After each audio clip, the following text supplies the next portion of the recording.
Hello everyone, this is Amin from Amin science institute.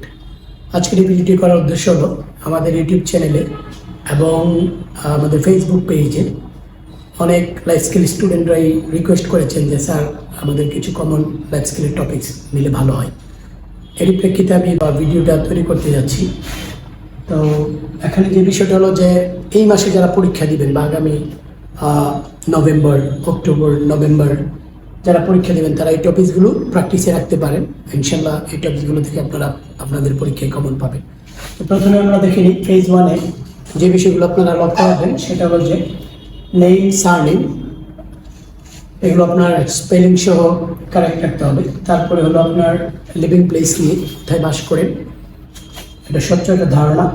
তারপরে food, কী কী খাবার খান, কী কী খাবার খেতে পছন্দ করেন না সেগুলো। পিপল, কোন ধরনের পিপল আপনার আশপাশে বসবাস করে, হ্যাঁ, এদের সম্পর্কে। এবং ক্লথিং, যেটা নিয়ে প্রায় কোয়েশ্চেন করে, কোন ধরনের পোশাক আপনি পরেন।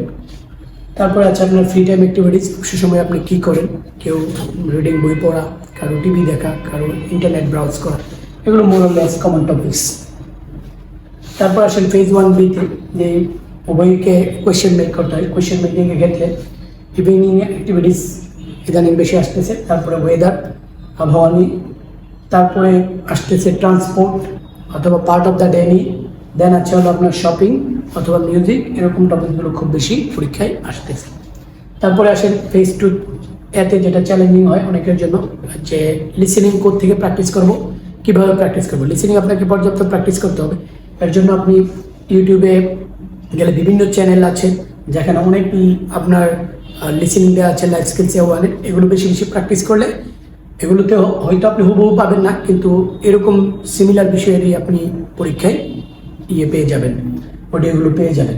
তারপর আসেন ফেজ 2B, যেখানে আপনাকে একটা কনভারসেশন ক্যারি করতে হয় উভয়। এর মধ্যে আপনি যে আমি 5টা টপিক এখানে দিয়েছি।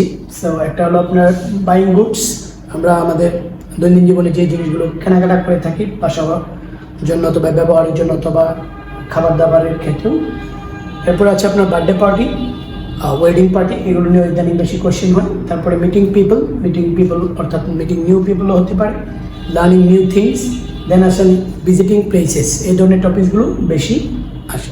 সো আমার এই 4টা পার্টের বিষয়গুলো যদি আপনি সর্বোপরি প্র্যাকটিস করেন, কন্টিনিউ পরীক্ষা দেন, অবশ্যই আপনি পরীক্ষায় ভালো করবেন। Thank you very much for watching this video. Thank you.